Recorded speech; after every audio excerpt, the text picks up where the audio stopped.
And welcome back, everybody, to another episode of Benched with Bubba, episode 664. Here to recap week 2 FAAB, talk some playing time fallout, and much more. And who better to talk playing time fallout with besides the man who is behind MLBplayingtime.com. You can find him on Twitter at Mike_Kurland. How's it going, Mike? Yeah. Early season blues, baby. But we're here. Yes, that's the excitement people come to listen to right there. Kurland is on it. We're going to talk some playing time. Like I said, the opening weekend, there is some interesting fallout from that. And then we'll recap the week 2 FAAB and our picks and whatnot. Kurland more the 15 side, but he's in OCs this year and all that fun stuff. So before we get into the playing time, Kurland, what do you got going on these days, fantasy-wise, not depression-wise? They're the same. there's content-wise. Right now, I'm just kind of doing what I used to do behind the paywall, but I'm not going to do it for long. It's just fun to do the first few days because, you go through everything. There's so much new information to kind of just see. So I'm making my own notes, and I'm like, let's press send. And so I'm putting out articles daily right now, tweeting out these big threads, and I kind of do it both.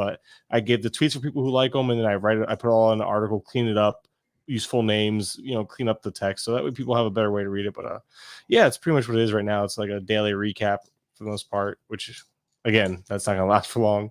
So there's that. There's a lot of just posting on X. I got the live stream now weekly with buddy JP at Dap Scout on Twitter or X, whatever. He's gonna be helping me co-host it because our availability lines up, and we recorded our first episode today, and we're putting the podcast feed on the Bases Loaded podcast because I have that still existing, even though George and I don't record as much as we used to, as in ever. But you can find that MLB Playing Time podcast on there. So kind of just sticking to the brand and kind of just commiserating over my teams every single day. On it's only April 2nd, but I can't help myself. Yeah, it's April 2nd. We've played 4 games basically, and Kurland is ready to call it a season. So your team doesn't have a 9 ERA and 2 WHIP. Mine does. Draft better. I can't know what to tell you.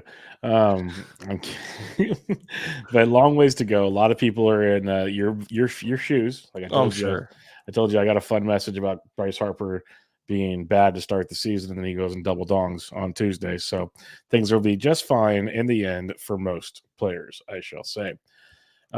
Before we go over Josh Young. Yeah, well, we're gonna get to that.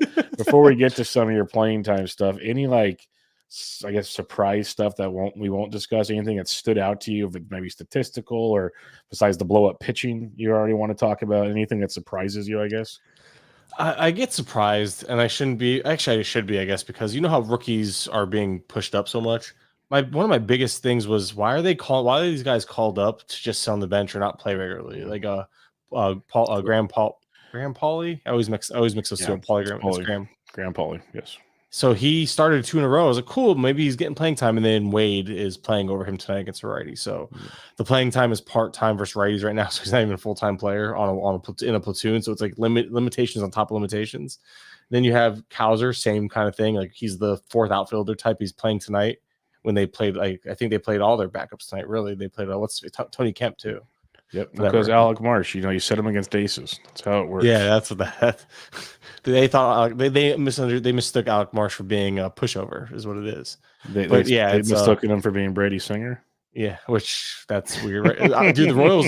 It's funny because we all were kind of in on like the Royals being a surprise team, and so far they are like it's not so much a shock to us fantasy like people who just saw the team was like this could be fun, and coming out strong, and Michael Garcia kind of doing his thing, leading off. It's kind of nice to see. Wish I had him on both my main teams, but I got him on one at least. But it's so it's really just the big thing for me is like these young guys that get called up. That why are you not giving them the playing time versus why not just give them those everyday at bats in AAA where they would probably be better off and be better ready if you need them if you call them up, because now you have guys like Cowser. You took away all that momentum the second you stopped starting Cowser out of spring with that hot spring. Now you have him start 1 out of 5 games. How is that going to help the kid keep that motivation? The confidence and that. So that's where I'm really. It's just and there was another. There's another instance of that somewhere, but those 2 for sure stand out to me, and I know there's a third one somewhere. That's really just it doesn't make sense. Well, we will get to them. We're going to go through Kurland's latest post on MLBplayingtime.com. He obviously discussed this on his show, so go listen to it in great detail there. We'll just highlight some of the big ones here, but let's start with Arizona, where Alek Thomas has his hamstring injury, which is pretty strong. He was already platooning. Barossa got called up. It seems like Barossa got the start on Tuesday against a lefty, so it feels like that's going to stay the same platoon. But what are you thinking when you look at that Arizona situation? So it's a mess, right? It's you have Jake McCarthy, who's going to probably start against righties, strong side platoon. Barossa being the platoon partner for what's his face, McCarthy. Grichuk is on his way back. When Grichuk comes back, Grichuk's going to take over. Barossa's going to go down. Grichuk will be the weak side platoon bat for McCarthy. And then you still have Blaze Alexander, who's only DHing against lefties, which that's another one right there. That was the other one. I'm glad we talked, because not that he was in the same conversation as Kowser and Pauly, but at least it was one of those things where this guy had a hot spring, and you keep him up and you're only batting him. And they've had so many lefties. I think it's like 4 out of the first 6 games or something have been lefties already. So it's kind of a great run for Alexander, but it's one of those things where if you're not paying attention, you might think he has more run than he's had, when really it's just a matter of the schedule's lined up amazingly for him. Maybe that's why they even kept him up. They realized, the schedule's going to be great for Alexander. But so it's another guy that's just like, why not see what you have in him? I know Perdomo's glove is a thing. We're all aware. I think we've all been harping on that across the industry. Like, we get it. It makes no sense to us fantasy-wise, but real-life baseball, it makes a lot of sense why Perdomo's getting playing time. But with that said, that team is it's a platoon. It's those guys, that little thing is a little bit of a platoon mess. But if you need speed and short, in a pinch, I think McCarthy's a great guy, because as long as he has righties on the menu, he should eat. He should, for sure. I'm curious when Grichuk returns, if maybe he takes Blaze's spot and leave Barossa up there. That's where I'm kind of curious to see where it all plays out. I doubt it. They would probably kept Barossa up initially and put Blaze down. Who knows? But with Jordan Lawler obviously out for quite some time, maybe Blaze goes back and plays shortstop in Reno. Who knows? But D-backs going to D-back, but they are the National League champions. So do what you got to do, kids. Atlanta Braves, just want to bring it up because we all saw this coming a mile away when Adam Duvall signed with the Braves. But Jared Kelenic, and he also had a horrific spring training. I know it broke your heart to see. But do you think Duvall maybe even, because he's been very productive in his short platoon stint so far, do you think he actually might take over for Kelenic with that bad production? The only reason why I'm saying no is because I think they want to see what this 24-year-old former top prospect has in him. And Kelenic's been solid to start the year. I know his spring training wasn't great, but I mean, the 16.7% strikeout rate is really what stands out for Kelenic, because obviously strikeouts being a big issue of his. The fact that he's cut him down so much already. We're talking 12 plate appearances though. It's a pretty strict platoon. But he's seen the ball well. He's hitting the ball well. We've seen Kelenic run hot in the past. He's running hot right now with his small sample. Power and speed haven't shown up yet, but I think they will. So Kelenic, I think, is going to have a little bit of a leash. This is also another team that has they have the offense to carry a struggling Kelenic too. So that's why I always thought Kelenic would have leash, because this team doesn't have to force offense into it, So I think regardless, he'll get some run, but I'm more so wondering if he can show that he's like, hey, I'm really good right now. I'm doing really well against these righties. Does he actually push Duvall into lesser of a role? I think they like Duvall too much. I think Duvall's too good against lefties to make that happen. But maybe they make it. Maybe they stop. Maybe they start slowly giving Kelenic those starts again if Kelenic earns them, and maybe like, okay, they'll give an extra off day to Ozuna or somebody else against lefty, which would make no sense because Ozuna crushes lefties too. But you get my point. I think Kelenic will determine his own playing time at the end of the day, but I do think he's safe, at least for the short term, and I do think the leash is medium, not long, not short, just right. Goldilocks. There you go. The Cubs, they got a lot going on, but the one thing I want to ask you that stood out to me when I was writing my risers and fallers column is Michael Busch is playing every day at first base to start the year here, which kind of, I don't know if it kind of surprised me, I guess. Maybe I was just overthinking it, but when Bellinger came back, I thought Busch might have got squeezed out of this scenario. All these things, Christopher Morel's got the rough defense at third. I thought maybe even Morel could have gone to first base or whatever, but I was kind of shocked that Busch is there. His production was horrific the first weekend of the year. Again, small sample. What are your feelings on this scenario besides, we don't need to talk about Happ and all them, but Michael Busch specifically? Yeah, and I think the reason why Busch is playing as much as he is because Patrick Wisdom isn't there. He's on the IL, so that could be a big reason why. So all they have really against, unless they want to play Nick Madrigal, but Madrigal plays. I guess I am surprised though, because I initially projected Busch to be on the weak side of on a strong side of a platoon because I thought Garrett Cooper would factor more against righties or against lefties, and he has, but I didn't because I don't know. I knew Talkman was not going to play against lefties. I thought Cooper would get in there, maybe Madrigal, because Madrigal is a righty and can play the field. As you mentioned, Morel playing third base has been kind of iffy. How many games has he even played at third base? Has he started any games? I know he's played every day, but I'm just curious how many games he's even. Yeah, how many games he's there today? He's there today. I'm looking up his totals because I know it's been a lot of DH. Okay, so it was the one DH is in my brain. Yeah, so it's mostly at third base today. Yeah. Good for him. I saw DH I think opening day and I was like, oh, here we go, and I just kind of stopped paying attention to his eligibility. I don't care about eligibility. Hitting fourth every day too. It's beautiful. Well, yeah, that part. See, I knew he played every day. That much. Hey, I got that part right. He's playing. But yeah, the Bush thing. Back to the Bush is back to the Bush. He's a guy that I just didn't expect to play against lefties, and I think part of that is wisdom. Not being on the IL is kind of the reasoning behind it. So I think once wisdom returns, or if he returns, then that would be why.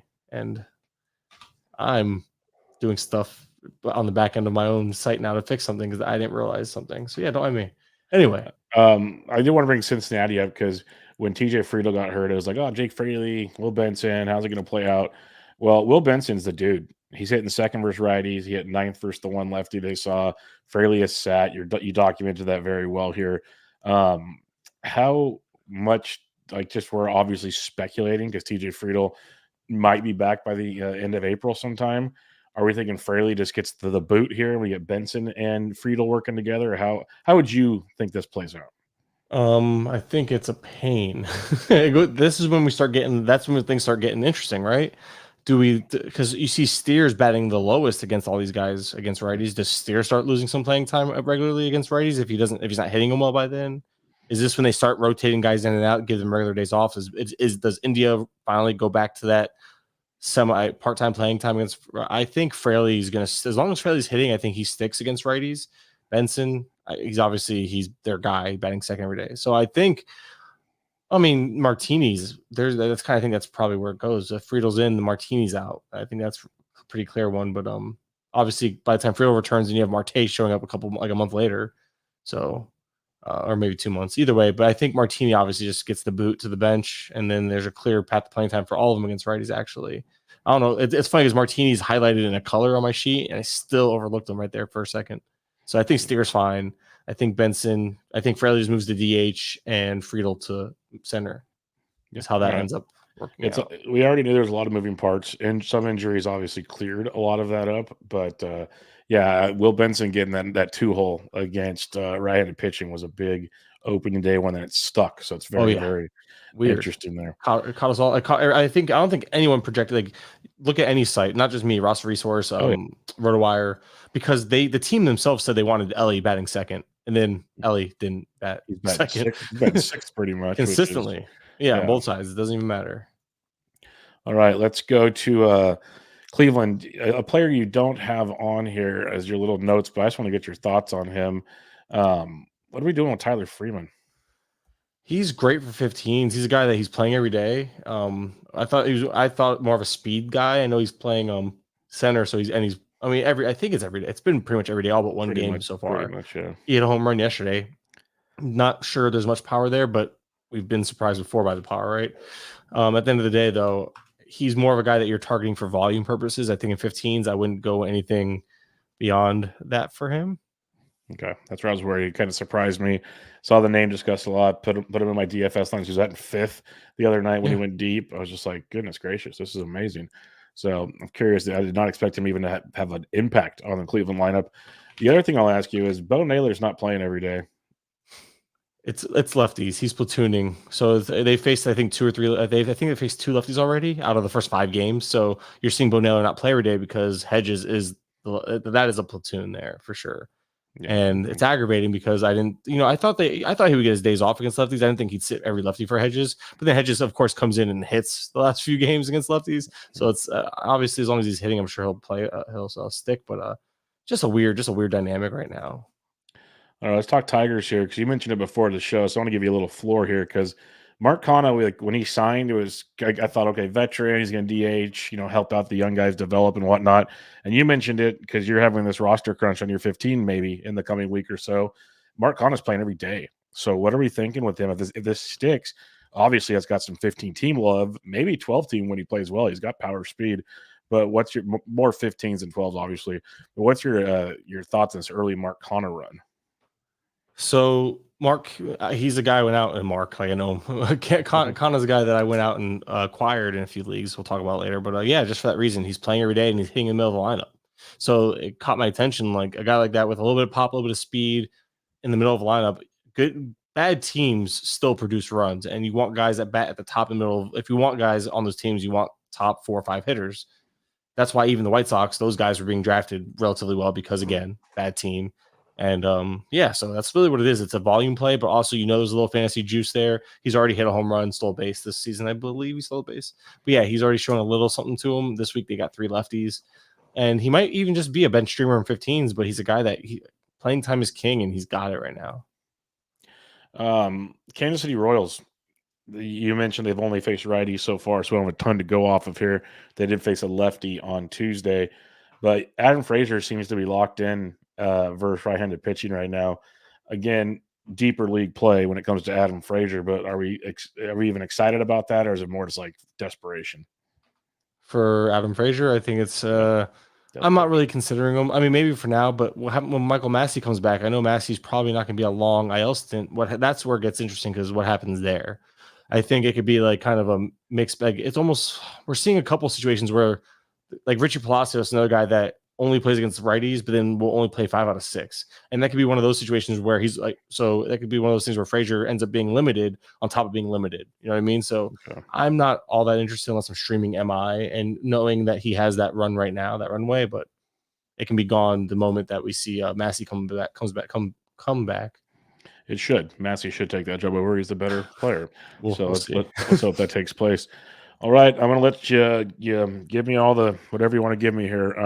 Luis Rengifo only started 1 game so far because Anthony Rendon apparently needs to lead off, even though he doesn't hit the first weekend of the season. And Miguel Sano's got a DH in the middle of the order every day outside of like 1 day off. It's beyond infuriating, Mr. Kurland. I know you told me, you warned me, so I'll give you the floor here, but it's still absolute garbage. It's like if you had good players to play in front of them, I would listen to you. But this is not it, Ron Washington. Like, leave the cocaine in Texas. We're in California now. Go get some gummies. Let's go. Yeah, so it was more so like, okay, so beginning of off season, we're gonna go back a little bit here. I was really I like, man, I can't get behind the Rengifo thing because I know he crushed righties in that one little small sample, but his overall career against righties has been rather pedestrian at best, right? Like, I think he's below average and everything. But I understood the reasons for optimism. This team doesn't exactly have, or didn't, and they still really don't have reasons not to play him every day.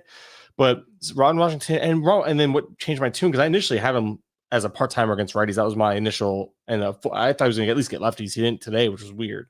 But my initial projection of Rengifo was that he was going to be a part-timer against righties and not play every day, which I know it's kind of a hot take at the time, but then it ended up shifting gears when he's like, oh, we're going to look at Rengifo as a leadoff hitter.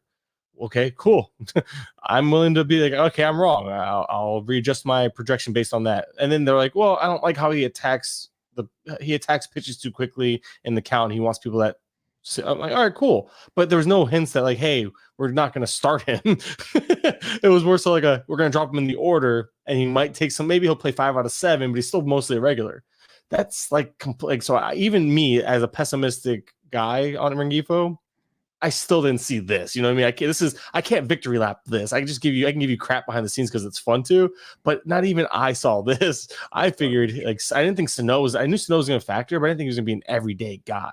So it's just it's just weird. It's just a lot of weird, and I don't know what to do with a lot of weird, but it's weird. I'm just like telling myself, and this is like, okay, let's have this discussion real quick. If you were rostering Rengifo in a 12-team league, would you drop him? See, you're asking. This is where you're asking the wrong guy, because I probably would, but I'm also playing 12s now, so that's what. I'm also not a Rengifo guy. So if I had him, maybe I'd be holding on to him. He'd be like my own stash. But even then, it's like it's tough. But my thing is when you look at him, you kind of needed him to compile. Now, one injury opens up that door. Yes. But and the FAAB bidding will be ridiculous if that were to happen. That's kind of the point. Like, I don't know what we're gonna, and on top, but what should it be? Like, when you look at his stats, you're hoping for Gene Segura type numbers, and Segura in a 12 was never really a guy that you had to have outside those first few years when he was like hitting 10 to 15, stealing 30 plus, batting 280. I don't think Rengifo can give you that like across the board. I think there's a little more pop, a little less speed, and so maybe it's a bad comp. My point is like I'm not sure how useful his skill set is for 12s anyway. But again, I've also been very low on Rengifo compared to others. Yeah, like I'm thinking there's a 15 home run bat there with 25 plus steals if he leads off and plays every day. Like I think there's a really good player if they let him play every day, because like I've given this discussion on many of my shows, so people should know by now. But like what we saw, yes, small sample last year, was like the first time in his career he got to play every day, and that's like it goes a long ways for me. Plus, he's young as hell, like compared to what other people think. When you think Rengifo, you might think he's old because that name's been around for a while. He's not that old. So, and that's where I can't knock you is you were targeting potential upside in a situation where like there was reasons to buy into the upside. Like not only did we see a small little pickup in, because the price wasn't bad. It was like a very affordable price for Rengifo. There was a little flash in the pan skills. Maybe he was growing in his skills a little bit. And then on top of that, there was a path to playing time. But the problem is you were betting on like a little bit of everything, and he's getting literally none of that right now. And that's the problem. So that's where I get torn on in 12s because, okay, so even if he gets an everyday role, he's not going to lead off because they're Shanwell, Hicks. These are all guys that already, and the reason why I'm saying those guys because Rendon will be the one that gets hurt. Obviously, that's just how it works. So you might have it in front of you. When the day Rengifo started, he hit what, 5th, 6th? I could pull it up and give me a second. I'm pretty sure. I'm just going off the top of my head here. It's like 5th or 6th, and I could live with that. If he hits 5th every day, I'll take it. Like that still works for me in this scenario. But obviously, leading off would be immensely better. I guess the combination while you're looking that up is for me. It's yes, I'm stashing for now, but it's like every week is going to be one of those. Is it time? Is it time? Is it time? And eventually, it will be if this continues. But it's like I'm stashing on the upside of Rengifo. Also with it's Miguel Sano and Anthony Rendon. Are we really doing this? Like, so you get 6. So it's a combination of like Rengifo's talent and how much longer can they keep running Sano and company out there. That's where I'm like going back and forth in this wavering dilemma. It's not easy. No. But you're asking, like I said, you're asking the wrong guy because I would probably have no problem letting go. But at the same time, I'm biased as it is because I wasn't in on him in the first place. So it's like, well, it's fine because we'll talk about it when the ad drops. I dropped Justin Turner this week in a 12. So who? Justin Turner in a 12. See, so if that's who you're dropping, I'd rather have I don't know if they're on the same team. I'd have to go back and look. No, but that's like if like we're looking at one or the other, I'd rather have Turner. So if that's if that's the line that you're giving me, like Turner's a name I'd rather have, and so it's totally team dependent in the end, and people hate that cop out, but that's. Can you afford to stash them? Do you need to fill the spot? Like, if you need to fill the spot, yes, you're dropping them. Like, that's just in 12s. I've realized I'm a lot more liberal. Like, I'm going to be dropping a couple guys this week that I wouldn't drop in 15s. But I'm also realizing week 1 was a reminder, like, oh, you really didn't need to go after these guys in this league because you had. That's how I felt with Justin Turner. Turner is a bench bat for me, and I'm like, I got these other needs to I want to stream this or stream that. Like, Turner's not helping me right now. Given long term, Turner's probably a better player, but. Maybe more in a 15 than a 12 type thing. I don't know. We'll see. It'll be fun to say. But let's stop with Rengifo. People are probably like, God, Bubba, just get over the mascot. Just break up already. Yeah, just break it off. Jesus. Dodgers. You've mentioned like they're consistently with their platoon, kind of as expected. Do you see Outman ever running away from this platoon, or is it pretty much locked in? It looks like. Well, if Hayward misses time, Hayward stays hurt. Yes. That opens up, I think, Outman with it. And I never really looked at it like Outman was in a strict platoon. I was actually I was surprised to see that because I really thought it was going to be Muncy some days, Outman some days with Hayward, obviously strict platoon, and Gavin Lux strict platoon. Those were the two I thought like, all right, for sure these guys are platooning. But no, apparently it's only been Muncy who's safe, which Muncy's been hitting. He hasn't been fielding. I've seen him make a lot of errors, so I'm kind of surprised, but it is what it is, right? Like. It's just weird because Muncy's had such a horrific season versus left-handed pitching, so it felt like, okay, if they're ever going to do it, the time is now. Rip the Band-Aid off. see what happens. But and he decided he wanted to. Well, you have to remember, this is probably when's like he's always like the Dodgers have always had a really good lineup, but they've never been this good. This lineup is stupid. It's ridiculous. It's absolutely ridiculous. All right, let's talk Milwaukee, because this one I know has been tilting some people we talk to regularly. So just say his name, George. Well, but and you were an Ortiz guy. Yeah, but not as bad. Like George is like I want it to happen. George really wants it to happen. So like Garrett Mitchell goes down. South Frelick seems like the guy that's going to go from third base to the outfield. Joey Ortiz should go to third base. Seemed like a kind of relatively simple decision, but no. Oliver Dunn's in there. There's other moving parts. Like every day a lineup comes out from Milwaukee, and just like if there was ever like a team that you could see the upside, but at the same time you could look at it and go, what is this? Like they did in Major League when the groundskeepers were talking. This team reminds me of it, especially with their pitching staff.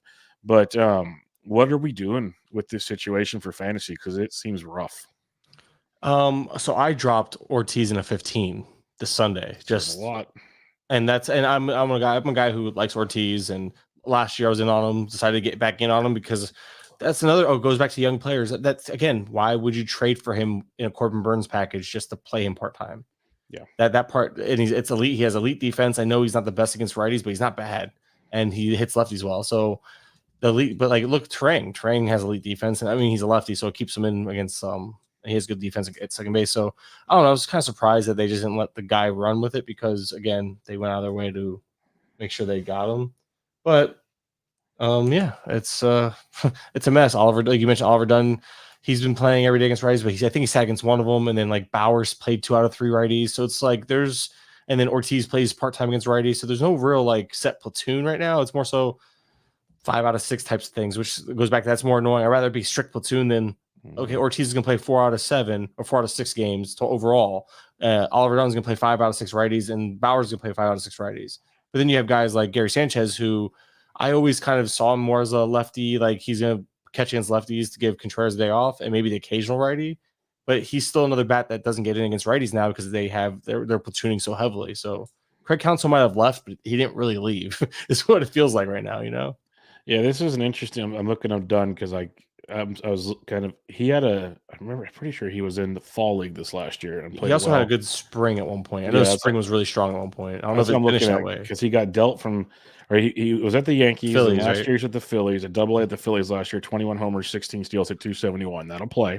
And then at spring training with Milwaukee this year, 282, 1 homer and 5 steals. So there's some upside there. But yeah, you mentioned 2 games so far, hitting 286 with an RBI. Nothing crazy to write home about. So I guess it's more of a weekly streamer if situations line up. Let's put it that way. Minnesota. Royce is down. I'm not going to talk about that. That's in the past. Willie Castro's honestly always the guy. Kyle Farmer gets a bump in reality. We've talked about those situations, but I want to hear your thoughts. Edward Julian didn't start on opening day. Like he's going to be in a platoon. We already knew Wallner would be in a platoon.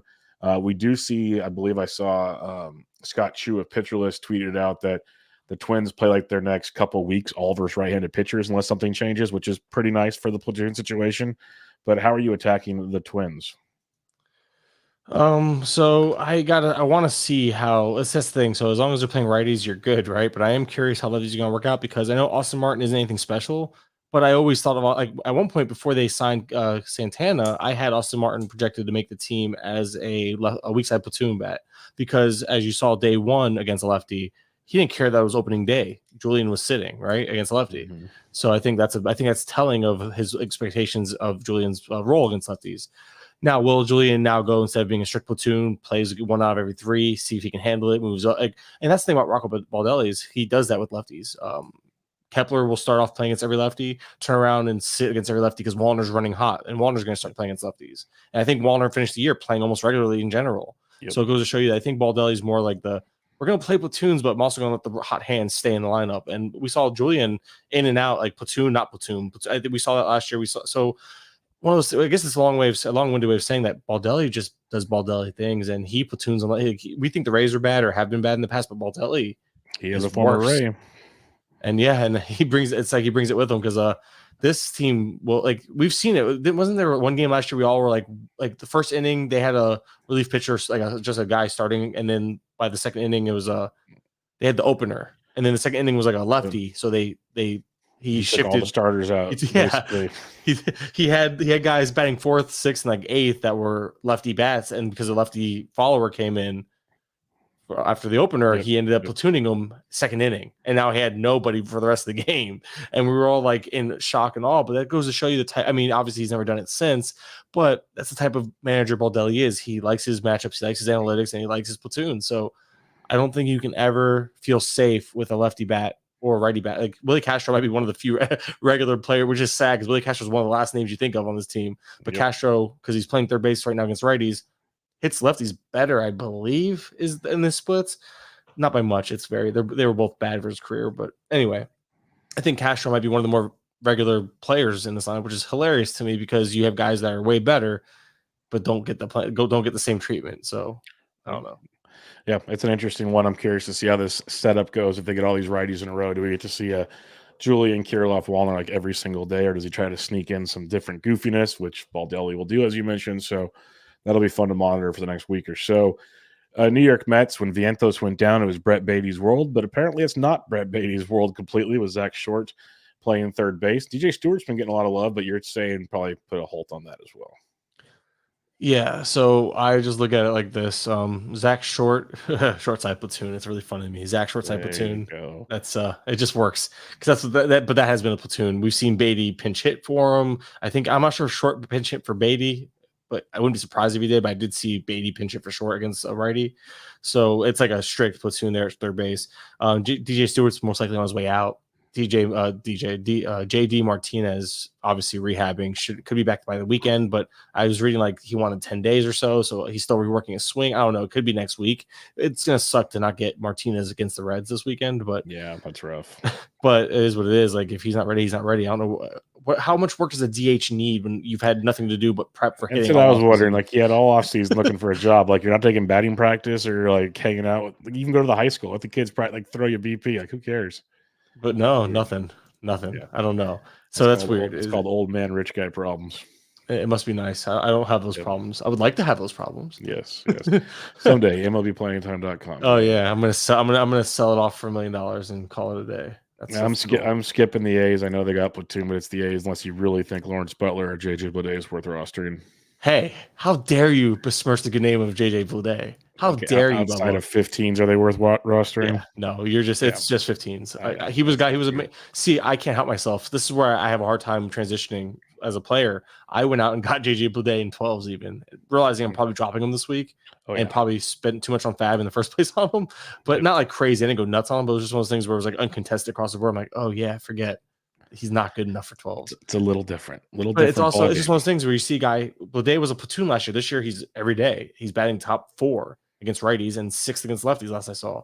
So like, it's interesting, especially you as a former Bleday guy with me. Yeah, no, I like him. I got him on DCs and stuff.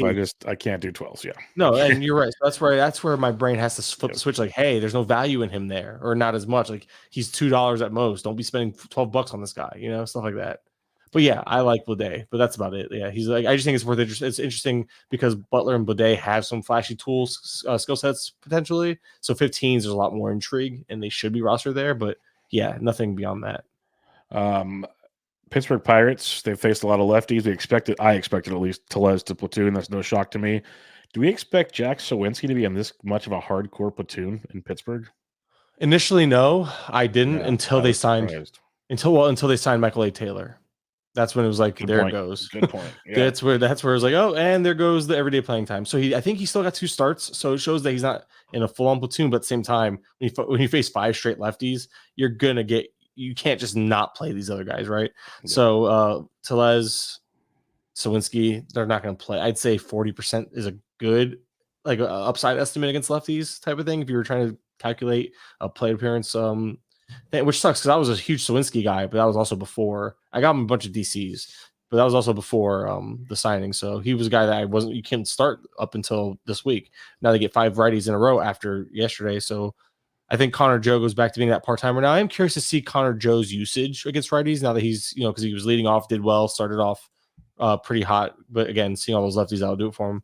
But I don't remember Joe getting pinch hit for at any point in the game either. And I know they didn't just face lefties for 5 straight days, Mm-hmm. So it's interesting. I know the Marlins, but even the Marlins have lefties like crazy in the bullpen too. So it's one of those things where like they didn't really have to pull their guys like Joe because like, oh well, Nardi's probably coming in or Scott or like that's just what the Marlins have. So it's one of those things where I don't know. I'm curious to see Connor Joe's usage moving forward because Connor Joe could be a 15 team relevant for sure, but like he runs hot enough to where he could be a 12 team guy. That's why it's like a streamer type.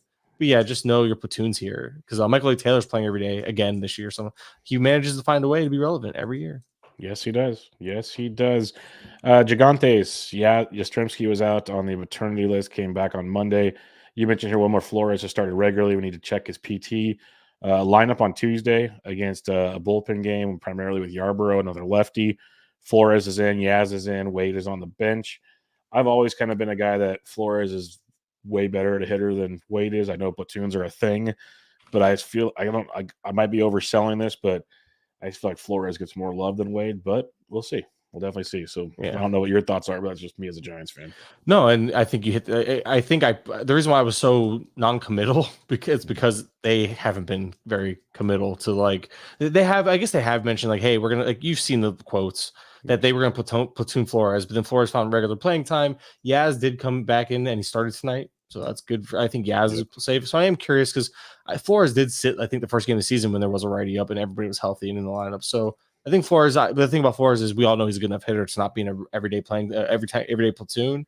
But still, without an injury, which I'm sure this team will come up with one or two. I was about to say there's going to be plenty of injuries. Like Conforto's crushing it. Conforto's due for an IL stint. Yaz will have a hamstring at some time. It's like it just sucks because when this team is healthy, it's like formidable now with the few acquisitions they made. Mm-hmm. And it just takes like 2 injuries to turn it all upside down yet again. But it's nice to have a guy like Flores from a real life standpoint because you can 100%. plug him in as at least offensively. I'm not sure about how the glove works. I don't think the glove is very good. He can play first just fine now. So I got yeah, he can stay out of the way at first base. I'll take it, right? Hey, I'll take it, man. I'll take it. But yeah, so that's the only thing that's about him is you're not really. It's hard to figure out exactly his role. That's why I'm like you gotta watch and wait and see with him. But he's a guy that if you have the room, feel free to stash him. Like he's not like a guy, like he's going to be useful for weeks here, weeks there. And it's in 15s, but even then, like I'm having a hard time. I couldn't stash him as much as I want to, because I know when he's starting, he's Wilmer Flores is so good and useful in 15s, but when they are what they're doing now with just not having enough room for everybody, basically, it's a lot harder to justify stashing him because I don't think he's good enough to stash as a part-time player, but he's good enough to have on your team when he's starting. It's really weird. He's like one of those weird players that not good enough otherwise, but then again, he's worth putting in a decent FAAB bid to get when he actually has a role. So it's like it's really annoying to deal with that, It's why I preach like for DCs, draft him because he'll be so valuable in and out of your season. Like he's tremendous in that aspect. But you're right, if he's platooning, it's difficult. But the second injury takes place, you want him on your roster again because he crushes lefties. He still hits right. Like you just look at his overall stat line in the last few years, he's proven he can hit. It doesn't matter righty or lefty. So it's just a matter of the playing time. Hopefully. I personally prefer to see him over Wade at first base every day. Yeah. But that's the Giants fan in me. Yeah. Seattle. This is one I didn't even know what to do with coming out of the season, so I just kind of avoided it. But what like Dominic Canzone, you got Josh Rojas, you got other moving pieces. How do you see this playing out early on here? Messy. Yeah. It's been really messy. It's just aggravating because Canzone plays almost every day against righties, but he's in a strict platoon. I've watched Canzone actually get pinch hit for. And same thing with Josh Rojas. I've seen Josh Rojas get pinch hit for. So it's one of those things where it's like you got in DCs, these guys still have value because at least they're getting playing time and play appearances. But Canzone's a tough stream. Like I think Canzone is the better stream. Like Rayleigh's not playing every day against righties or lefties, obviously. So Rayleigh's kind of the odd man out there. Rayleigh's barely worth rostering in 15. I probably would have cut him honestly because I'm just watching the playing time. I know he's playing like he's the guy. He's the 5 out of 6 righties guy, but then also 5 out of 6 righties while not. And what's his face? How's what's his face doing? That doesn't help. The catch Garver. What's his face? Yeah. Garver is Garver back in. He was in lineup yesterday. Was he? Yeah. See. I don't follow Garver that much, and that's why it's like trying to keep up with everything. But yeah, Garver was a big Garver being out would have been his way in, but Garver being back now the DH is clogged again. So yeah, Rarely's kind of the odd man out. Canzone's bat plays up, but his defense could be a little questionable. So it's just a mess. I don't really see a good way to roster any of them, unfortunately. As much as I like Canzone too, and I would I would stream Canzone for sure, but just understand that Canzone will not only be limited in games where he starts because he'll get pulled against lefty. but he also might not play. Like if there's 6 righties out of 7, he might only play 5. So that's kind of where he's at right now. And Rojas is playing even less. Like they want Urias in there a little more, it looks like. So it's like Rojas, although he's getting more playing time against the righties, he might be playing 4 out of 6 instead of 5 out of 6. So it's right now it's just kind of a mess there. And stream, I would try to look elsewhere to stream. Like I said, with Calzone being the one guy, I have no problem streaming as needed if I'm like chasing power or something on a week. Yeah, I remember when you were touting Canzone last year, and then the D-backs traded him like the next day, so that was fun stuff. Yeah, he still played after that. He I did? just don't. He I think I did? dropped him though because I didn't think he would. Let's go to the Cardinals. Now, this one's fun because Lars Nootbaar you stashed smartly because he should be back maybe next week. Hey, he'd be back by the weekend. You be optimistic. Be optimistic. You're doing good. And Victor Scott, I was always pessimistic on the idea that he might not stick because you got Alec Burleson, Brendan Donovan. You mentioned he's let off. He's been playing great. I've been using him in DFS. Like I don't know if great's the right word, but he's been playing well. He's earned the chance to lead off by Nootbaar's out. How would you do you think Scott's the odd man out? Do you think it's Burleson? How do you think this plays? So I'm pulling it up right now. Pure speculation, of course, but Nootbaar should be back very soon. So, and apparently, I saw someone on Twitter mention this, which is actually good. I think it matters. They have Nootbaar playing center in his rehab. I think that's a big deal. And Nootbaar has played center. Now, is Nootbaar as good of a center fielder as Scott? No. But I think Scott needs to start hitting the ball really quickly in order to justify them holding up because he's also been striking out. Like now, it's not fair. Victor Scott's also been facing the Dodgers and who's he facing? The Padres now. Padres, and the Padres pitching isn't bad. It's not the Dodgers, but it's not bad, right?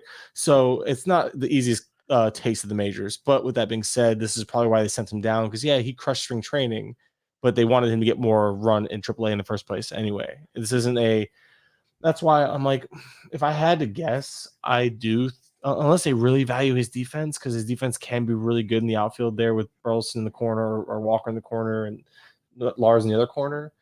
But there's a reason why they started him in the minors in the first place. I think he gets the boot because if he was hitting well, like if he was blazing, like just on fire right now.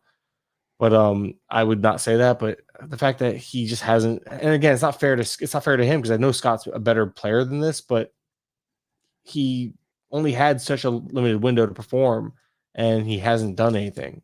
So that doesn't help his case. I know that it's not fair because I know Scott's gonna be better than this, but the problem is I don't know. It's hard to explain. But yeah, I don't know. I guess the answer is like, yeah, I think he gets sent down. As much as I don't want to, I feel like that's. I don't know. I'm going with that. That's my feeling on the matter. All right, let's go to Tampa Bay, where we're always used to massive so certain, issues. right? Just so certain in my answers. Yes, you're really helping the cause here. Tampa Bay, always a platoon situation. Like, Brandon Lau, it's one of the many reasons besides his back and other things I wanted nothing to do with him. But Richie Palacios is one that I liked when he was playing with St. Louis. I like the optimism of maybe taking the Luke Raley role in Tampa Bay. Should I continue to be optimistic, or is this kind of an early season? It's probably going to change thing. So Richie Palacios, I'd have to see the lineup tonight, but entering tonight, he started 3 of 5 games. One was a lefty, so he sat against the lefty, started 3 or 4. So it is like the Luke Raley role where Luke Raley would start 5 out of 6. And that's why I hate that role because it's really aggravating because there's he was like the other day, Richie Palacios yesterday had a combo meal, right? So a home run and a stolen base. And it's aggravating because now he might sit tonight or he might sit tomorrow and he might only play 5 out of 6 against righties. And sure, you'll take the production in spurts while he's giving it to you, but it's just aggravating. Sat tonight, by the way, yes. Against a righty or lefty, though? The Rays, I'll check that out for you. I saw Mead in the lineup, I think, so I'm wondering if that Mead's in the lineup. Rosario's in the lineup, guessing a lefty based on the lineup I'm looking at there. Heavy righty lineup. Well, how about we look it up? 2 seconds. It's a lefty. It's Heaney. So, yeah. So, yeah, because Rosario's right in the middle. Yeah, it makes sense. It tracks. But, yeah, so right there he sat. But he already gave you that home run and stolen base for the week. You bank that, you move on. And that's the type of guy, he can give you 1 and 1 almost a week, right? Like, maybe the home run every week isn't likely, but he could be a stolen base, a couple stolen bases type of guy. And but it's just aggravating because he is that Luke Raley guy, but Luke Raley would get run, but it was always it goes back to that. I hate this, like Canzone and all these other guys that when they're in a strict platoon, but then they still take days off against righties. Now you're hamstringing the potential to chase those play appearances and that production on top of it already being hamstrung. And it's just so hard to bank on the production there. So it's like, I try not to hitch my wagon to them too much. But at the same time, in 15s, sometimes you just got to ride the hot hand and understand that, hey, I'm going to get one less game, because that's what happened to me with now it was like an OC and I had a really good replacement, but Taylor Ward, 2 games versus another guy who had 3 with decent matchups too. I sat Ward for him because I was chasing the play appearances, and Ward hit 2 home runs on my bench, and that I think it was OC. So it's a little more forgivable because you have a solid option with an extra game. You want that extra game. Yeah. But yeah, so it's just one of those things where it gets tough. Like, you have to balance chasing that per play appearance production versus chasing the volume. And 9 times out of 10, chasing the volume is the right answer, unfortunately. A couple more here. Josh Young obviously out for a bit with the wrist thing. I expected Ezekiel Duran to get it. Josh Smith started on Tuesday. That was a kind of surprise to me. They did call up Justin Foscue, and that's why I wanted to ask you, because you were very high on him this preseason. So I still think it's Duran's job, but what are you thinking with this Texas deal? So they had the opportunity to start Duran tonight. It's not like he was tired. It wasn't like he wasn't rested well. And they still went with Smith. I'm wondering if Smith and him are going to platoon third base and Foscue platoons first base with Walsh now. I know Nate Lowe is returning sooner than later, so Walsh will just be sent down or DFA'd or whatever it is. But I'm also wondering if Foscue, because he's a top prospect, and I understand he didn't have the best spring. I know he started coming around at the end a little bit, if I remember correctly, but he was one of their top prospects. I know he's no Langford, but why not let him get some run and see what he offers you? I have a hard time believing that Smith is better. I know Duran is not bad, but we've also seen Duran, he runs hot and then kind of like goes back into his little platoon shell. That's what they did last year. Ran hot. He got like a 6-week run of being like a top 50 player overall in fantasy, and then ended up being obscure the rest of the year. People still chased the upside, which was fun. But I think people are still holding on to that 6-week window last year where he was absolutely ridiculous and was like setting the world ablaze. And I'm not surprised. I did think he would get the shot first, because all spring and everything else kind of showed like, hey, they like Duran more. But it doesn't really surprise me. I'd actually be, because today was the travel day for Foscue, so him not starting today. But I wouldn't be surprised if we see Foscue factor in against righties and gets more run. Just to, maybe they want to see what they got in the kid, or maybe it's more likely, because I know I projected with Foscue being the short side platoon with Walsh, and I thought Zeke was gonna get more run, then maybe he will. But it's gonna be interesting. It's one of those things where maybe we don't. The good thing is by the time FAAB runs, you'll have an answer. But like, I've had people ask about daily leagues. I'm like, you can't really pick up. I know Foscue's exciting because he's a top prospect or whatever for the organization, but they haven't shown any inclination that they want to start him going back to spring regularly, let alone obviously, again, day one's not fair, but he's kind of a wait and see guy. So by Sunday, we should definitely have answers, which is nice. But daily leagues, you might want to just hold off, or if you want to take a shot, just don't drop anything worth of like a really solid play. Don't drop a solid player or a solid spec for him, because I don't think it's worth that type of gamble. Last thing I have to ask you here: the Blue Jays, you have IKF is actually an everyday player. This is actually happening in Toronto right now. He's starting today again. I think he started all 6 games of the season. I'll double check.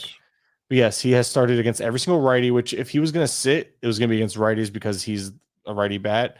But he has started. We're going to Toronto. I have to scroll down.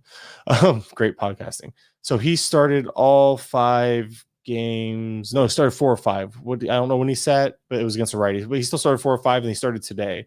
And he's batting 8th or 9th every day. I don't know what he's batting today against the lefty, but he sat 1 game.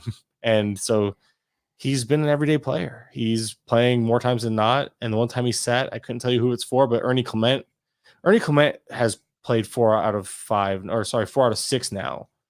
And he's playing over tonight. He's playing with Biggio getting Biggio's an everyday player against righties. Biggio sat his first game tonight after playing against 5 straight righties. But Schneider has started 2 games this year, and only 1 was against a righty. He started 20% of the first 5 games, basically, which is it's just fun to throw a percentage out there because it makes it sound way worse. I mean, it's still really bad, 1 out of 5. But yeah, Schneider's buried.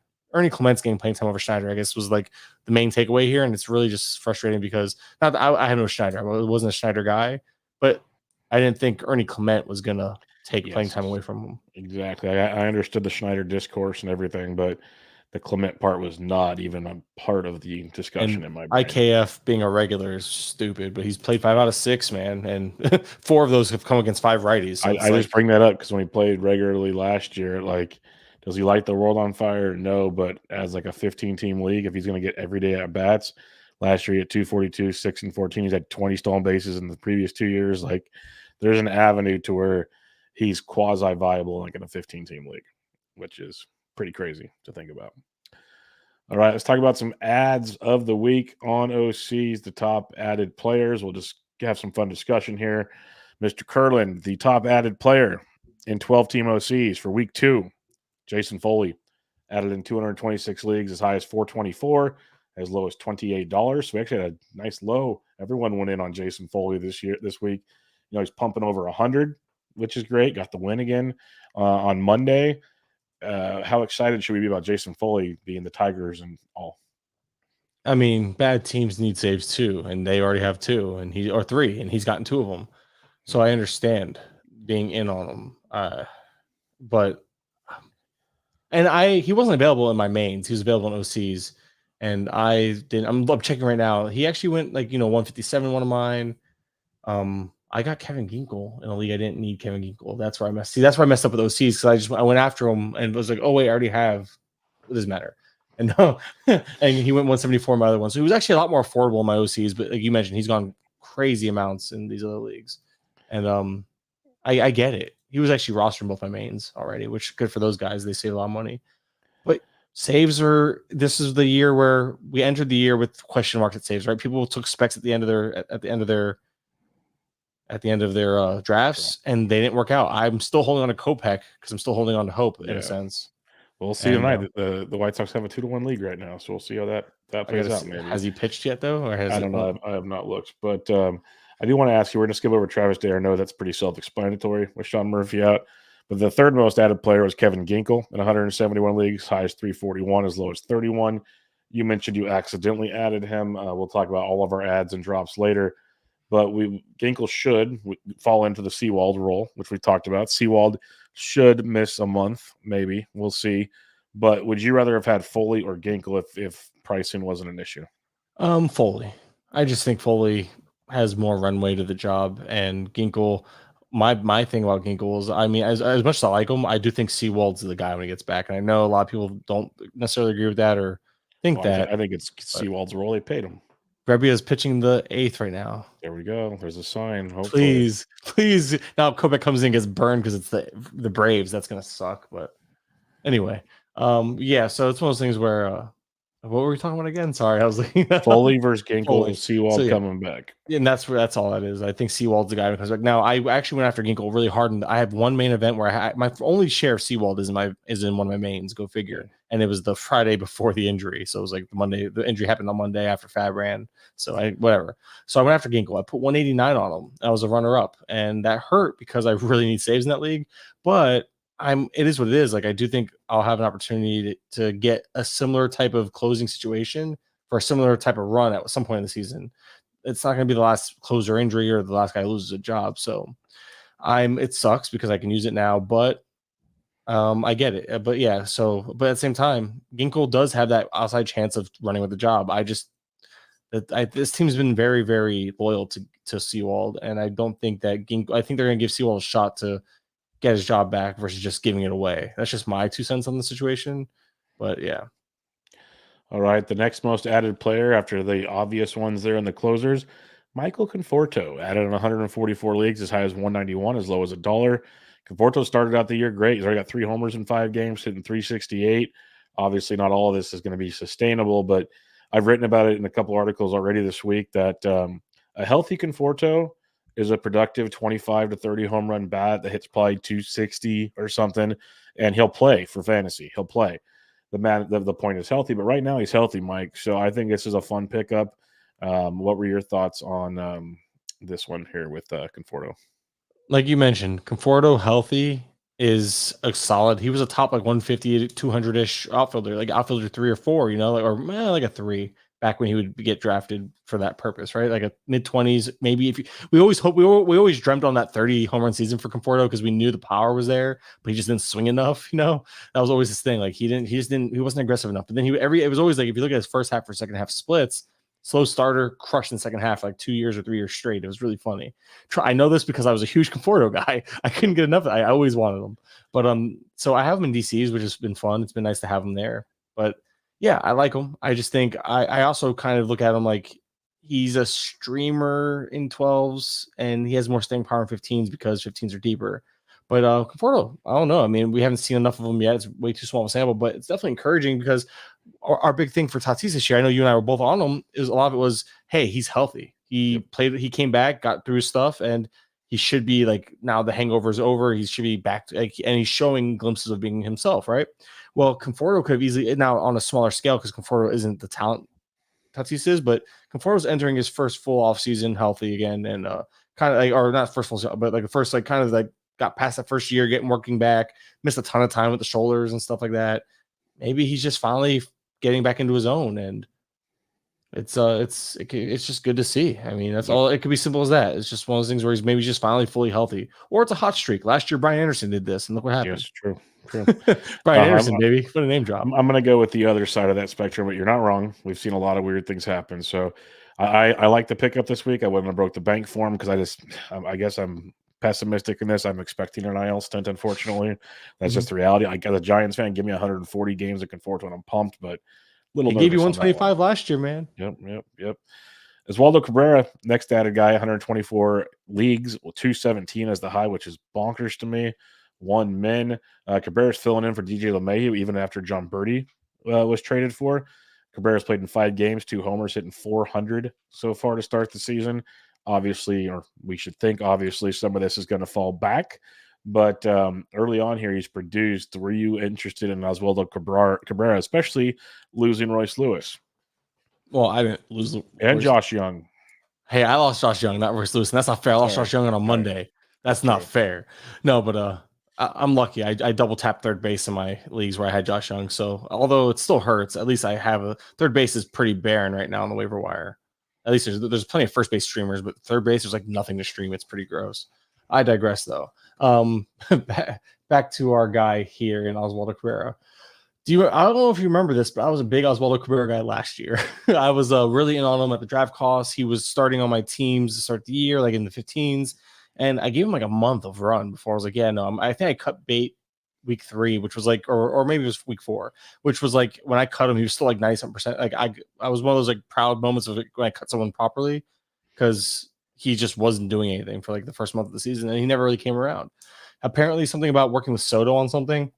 He did. I've read something about that and heard stuff about that. So, okay, maybe there's something there. But also, this is a guy that was just 1 year removed from being a sleeper for us. He's only 25. Yeah. He just turned 25. I don't think he's necessarily going to be like a dude, but I do think there's some useful weeks there. I think he's better served for 15s, though. It goes back to, I think he caught some of that 50. Like, there's hype. I think there should be more hype for him in 15s than 12s because I think there's more utilization there. But I'm not against it. I wouldn't have spent the 200 wherever he said the max was. It was a lot. I wouldn't have spent 17. I think I put bids in on them in my OCs, but they were like around $30, maybe $20. Again, that's a lot for an OC. And I lied. He was in the high teens for me. I just didn't have a whole lot of interest in OCs. And then my main events are 15s. I didn't get overly aggressive on him, and he went for 35 in one of mine. And where did he go in the other one?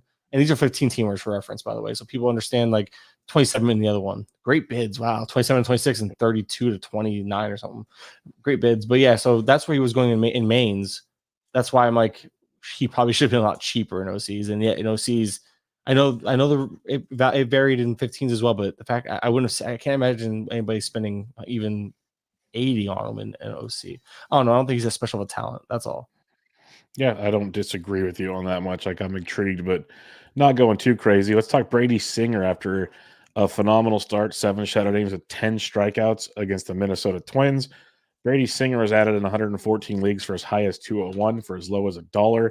Like, I love Brady Singer. I've talked about him, but especially in a 12, we're talking OCs here, was not nearly that as excited to be going after Brady Singer with not even a 2-step this week. So what are your thoughts on, I guess, generically, what were your thoughts on what we saw from Brady Singer? So I thought it was interesting. So, okay, I'm trying to see if they updated it. They did. Okay. So he added now. Yeah, I would say he added it. Changed. He added a four seamer. He added a four seamer. Like he had one last year, so they updated it finally. If you looked at the game log on Savant, it showed the four seamer the morning after. Because if I saw it Sunday night, I'd probably been a little more interested and inclined to bid on, thinking, okay, there's not just a pitch mix change, but he's adding something. He added a third pitch, and not that the four seamer was great, but he threw it primarily to left-handed batters, which gives him. I mean, it got crushed actually, so I don't know if he wants to throw it more, but it's a third pitch. It's a pitch mix change. And he led with the slider instead of the sinker. So it's like a double whammy. Like he's throwing a four seamer now. He threw a four seamer a total of 5 times last year for 0.2% on average for the year. He threw it 14.3% of the time yesterday. Again, it got hit pretty hard. Not sure he's going to keep throwing as much, but it's there. It's an offering. But the slider change, I don't know. There's just it's always intriguing to see a guy add a pitch and maybe have a third pitch, even though he didn't quite do well with it like he should have, or like you would hope. But at least it's there. It's an offering. And it was weird because his actual Savant page wasn't showing it, and it updated on the actual like player page, the player breakdown part on the Savant under the game log. So I caught that the next day and I thought that was interesting. But yeah, Singer's a guy that you and I think it was it Ryan? I mean, you actually agreed on something and gave Ryan a little bit of a hard time a little bit about that. Probably. That makes sense. No, Ryan didn't like Singer. And I was like, hey man, we're going to text you. Ryan's big thing and many others' big thing is he needed a third pitch. So like you said, it doesn't have to be a great third pitch, but he has to have a third pitch. And he showed that in the first start. I know Corbin Young put out some cool tweets breaking down some certain things, and it's even so it's worth monitoring. Like you're saying, if this is a new thing, this could change the way he throws, basically. But with that said, if we have any chance to tell Ryan to suck it, we should take it. So Ryan, suck it. If Singer gets blown up, this never happened. We never had this discussion. Exactly. This is a victory lap. Here, this is our victory lap. 1 week victory lap. We're victory lapping Brady Singer of all the things we could victory lap. That says a lot about your start to the season. Yeah, victory lapping a guy that was on my bench in every DC I have him. Yeah, and I didn't even this week against the White Sox was a great stream. All right, next most added player is Victor Scott. We already hit on him pretty much, so we're going to go past him for some other names here. JD Davis added in 99 leagues as high as $101, as low as $1. Good start to the season for the new third baseman for the A's. 385 average, 2 home runs over 4 games. I've always been optimistic with JD Davis, just a matter of consistent playing time.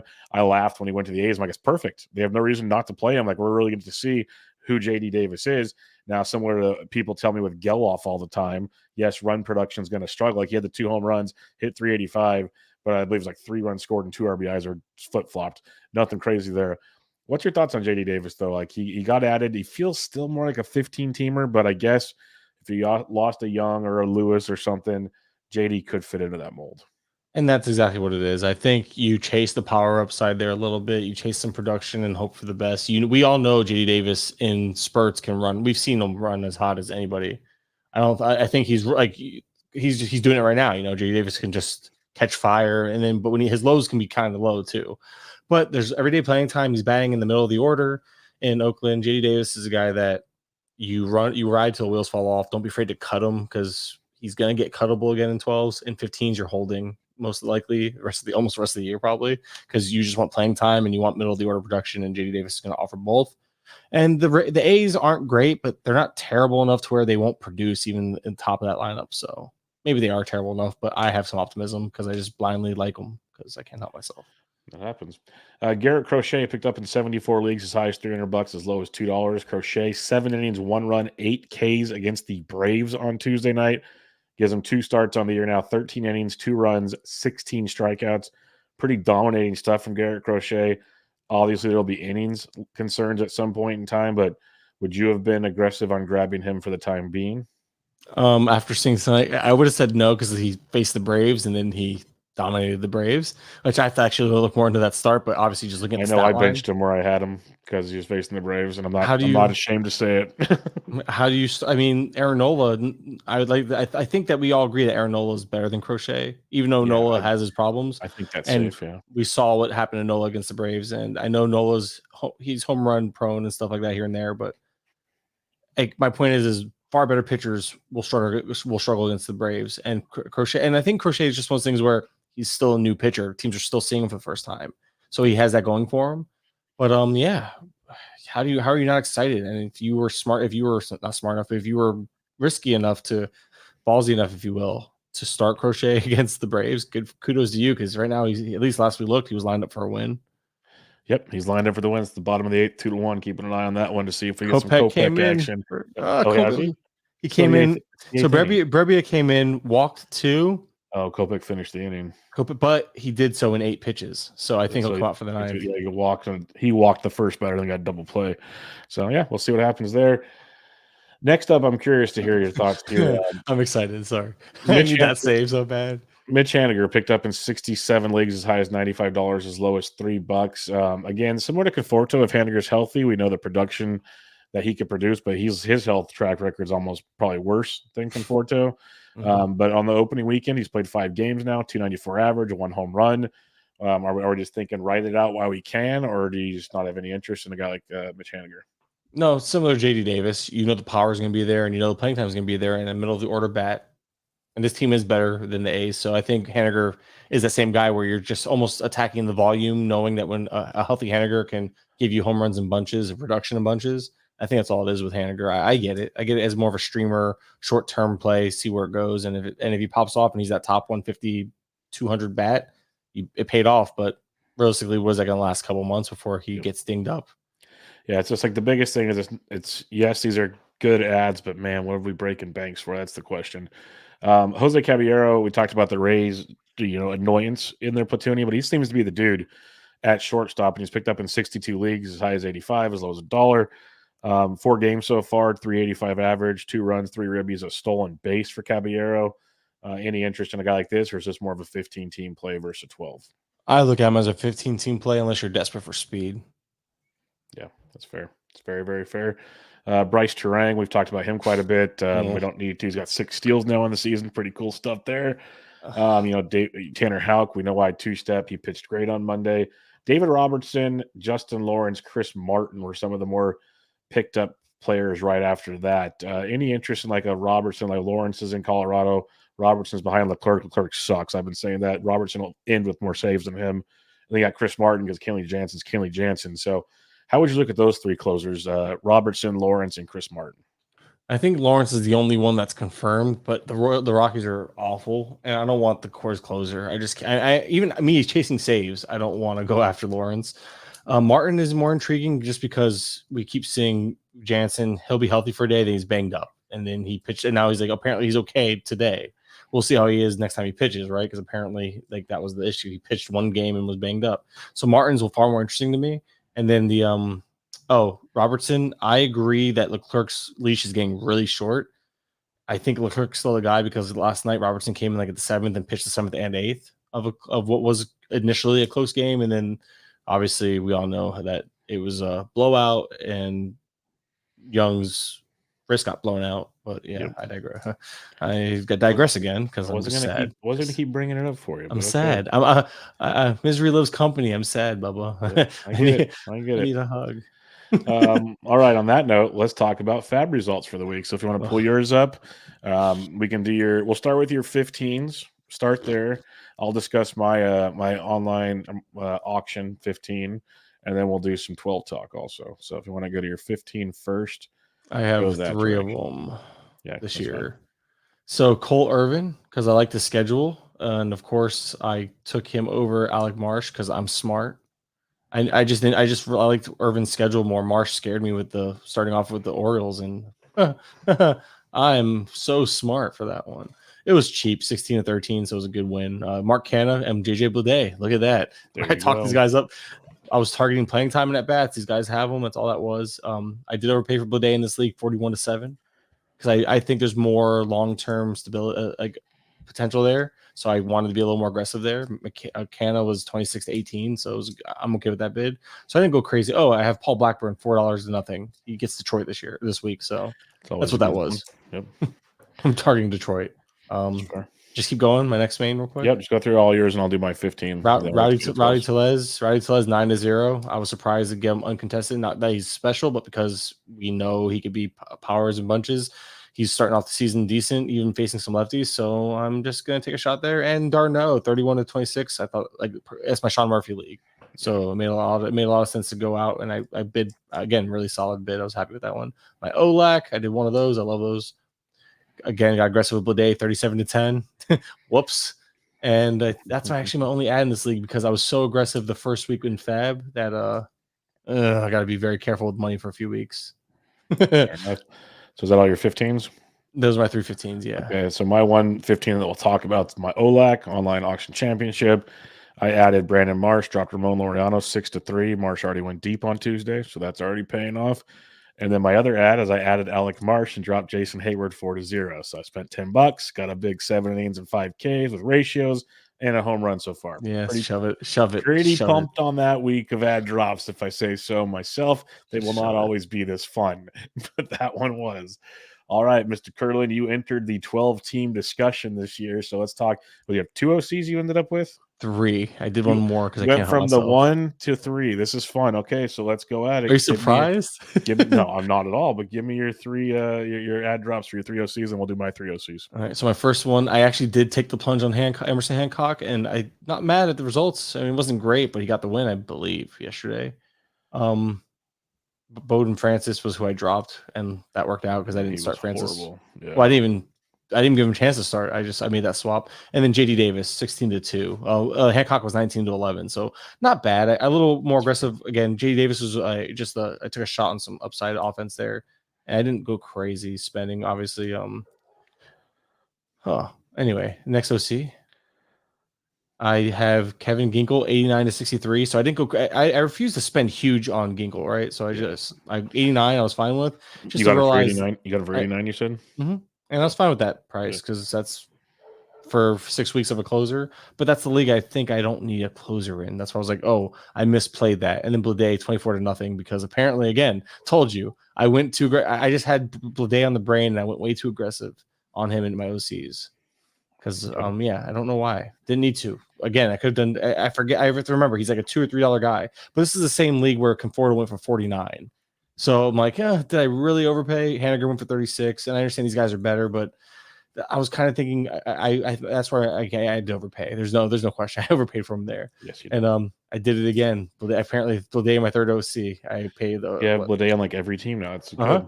Mark Canna 16-2 though, so it's like I did stick to my guns with the same streamers. I took that 15-team mindset and applied it, and that's the hardest thing is going back and forth. And especially for somebody who has limited, I've played 2 OCs, and I think I finished 6th and 8th in them, and this was like 3 years ago, so I haven't touched them since. And I'm adjusting, so I blew some FAAB unnecessarily, but the good news is I'm realizing that I can go really cheap on guys. Honestly, Kurland, what? Kopech starting the 9th. I can't. If I go watch it, he's gonna get. Keep talking about your SC pickups. No, that's it. Blade overdid it again, and Mark Canna, but it was a good way. It was a good learning experience because now it's like, okay, let's tone it down a little bit. Let's get back on track and make those guys your $2 to $5 bids. Only go big on splashes. Don't even waste your time with the mid money. That's kind of how I do things. You're going to see that here. And again, something I've talked about in recent years in 12s is being much more at dropping guys, even if it sounds crazy. So you guys are about to buckle up for some of these drops. You're like, Bubba, what are you talking about? But here we go. And I might try to add them again. It might cost me more, but this is what happens in 12s. And I'm going to be very aggressive this year. So my first 12, I added Kyle Gibson. First 2-step, went great on Monday. 8-0, dropped Griffin Canning. Next up, Yohan Moncada dropped Tyler Wells 3-0. I still like these pitchers, but they're streamers in 12s for me.